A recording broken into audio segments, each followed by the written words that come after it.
Okay, so welcome back to another deep dive.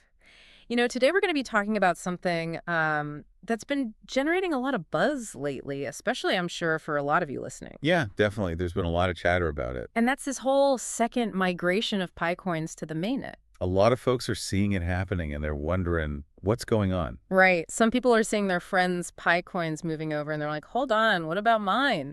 Exactly. And even if you've already migrated some Pi, it can still be a little confusing to wrap your head around what this second wave really means. Totally. And that's exactly what we're here to unpack today. We're going to break it down, especially for our awesome Pi Network Africa community. It's a big moment, especially thinking about how the Pi Network mainnet has been live since February 20th, 2025.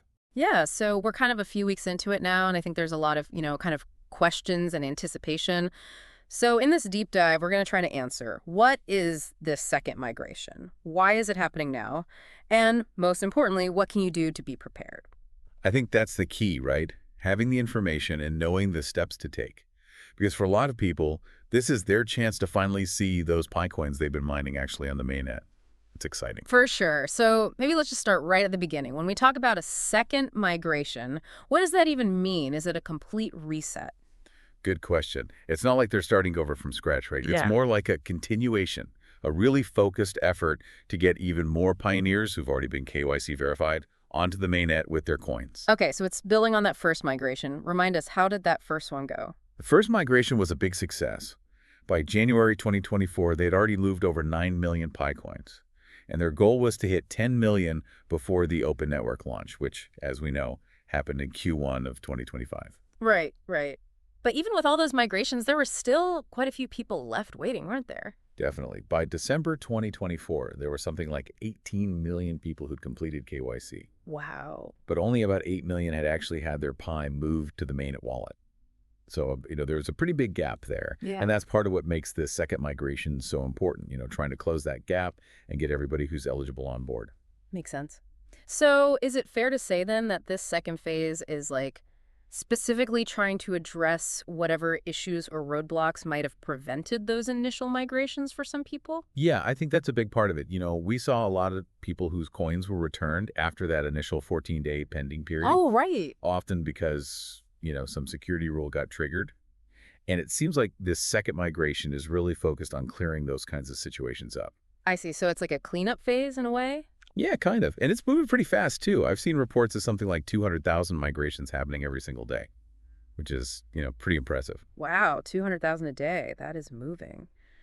So is there anything we need to be actively doing as users to like trigger this second migration for ourselves, assuming we've already done KYC, of That's course? the million-dollar question, right? There's been some talk, some speculation about a new feature coming to the Pi wallet, maybe something that would let us manually start the migration process. But officially, the Pi Core team hasn't confirmed anything like that just yet. Okay. So no magic button to press. Not that we know of. What we do know is there's no set date, no big announcement saying, okay, everyone's migrating on this day. It's more like an ongoing process. And it does seem to be tied to that February 28th, 2025 grace period deadline. Right. That deadline was a big deal. Just to give everyone an idea of the kind of speed we're talking about here, early 2025 saw over 500,000 Pi coins migrated in a single week. That's right. They can really ramp things up when they need to. So it's not just about, getting more coins into circulation. Why is this second migration such a priority? What's driving it? Well, there are a few key reasons. Firstly, it's about fairness, right? Millions of pioneers have been patiently mining, and they deserve the chance to access their Pi. It's about making sure everyone who's eligible gets their coins on the mainnet. Right. Like you were saying earlier, closing that gap. Exactly. But it's also about the health of the network itself. Getting to that 10 million migrated user mark is seen as kind of a crucial step toward a stable and robust open network. The more users and the more Pi on the mainnet, the stronger the foundation. To strengthen numbers. In a way, yeah. And then there's that new 2FA requirement you mentioned earlier that also plays a big role in security. Right. That's mandatory now, isn't it? Yep, as of March 18th, 2025, it's no longer optional. If you haven't linked a trusted email to your wallet and activated 2FA, any Pi you try to migrate is probably just going to bounce right back to your mining app. They're really serious about security. Makes sense. So it's not just for people who had problems before. Everyone needs to have this set up now. What about the folks who were mining back in 2019, when the mining rates were way higher? Does this second migration mean anything special for them? Potentially, yes. Those early pioneers, the ones who really jumped in and built up those big referral teams, they often ended up with bonus pi based on those, early mining rates. Right, I remember it was something like 3.14 pi per hour back then. Exactly. And a chunk of that bonus pi was usually subject to lockup periods. So it's possible that this second migration wave will see some of that locked bonus pi become, available for migration. Oh, interesting. So there's a chance some people might be seeing a nice little bonus coming their way. Now let's talk about our Pi Network Africa community specifically. Why do you think this second migration is so significant for them?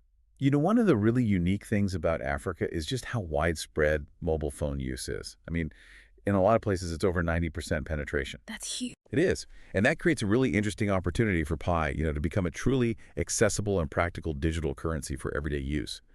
Imagine being able to easily pay for airtime or even trade with other pioneers at the market, all using Pi. With more migrated Pi in the hands of African users, I think we could see a real explosion of local adoption. Wow, that's a powerful vision.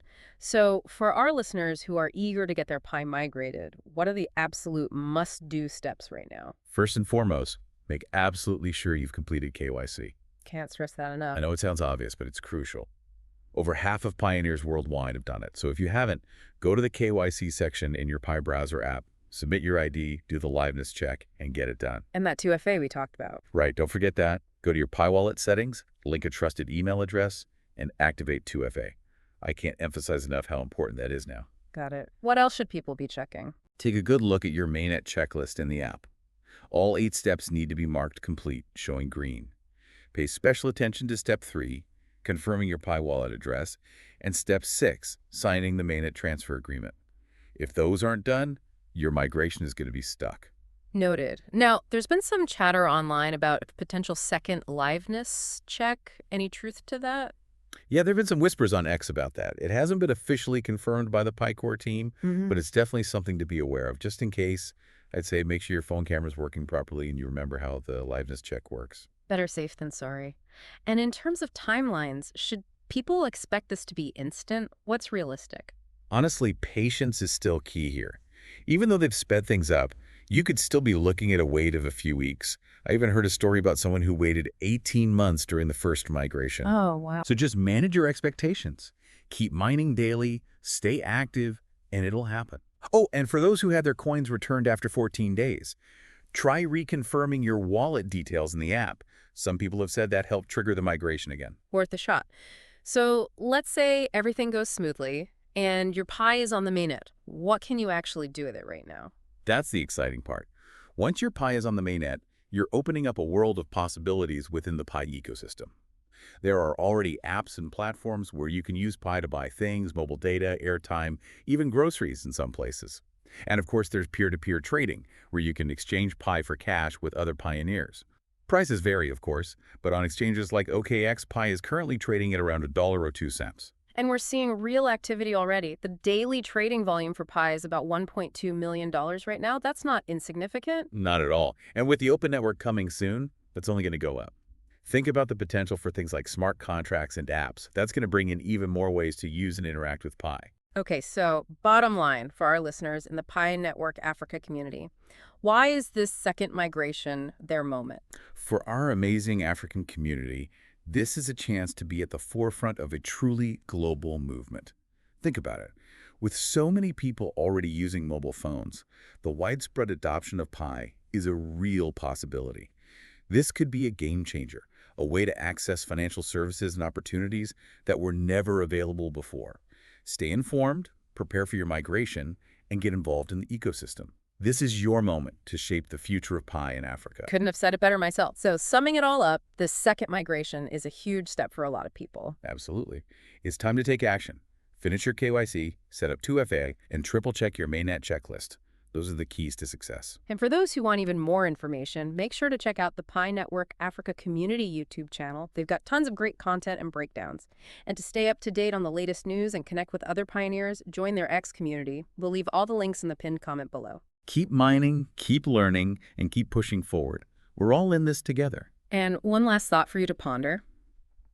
As we get closer to the fully open mainnet, what possibilities do you see emerging from all these newly migrated Pi coins? What kind of future are we building? It's an exciting time to be part of the Pi network. It really is. The future is bright.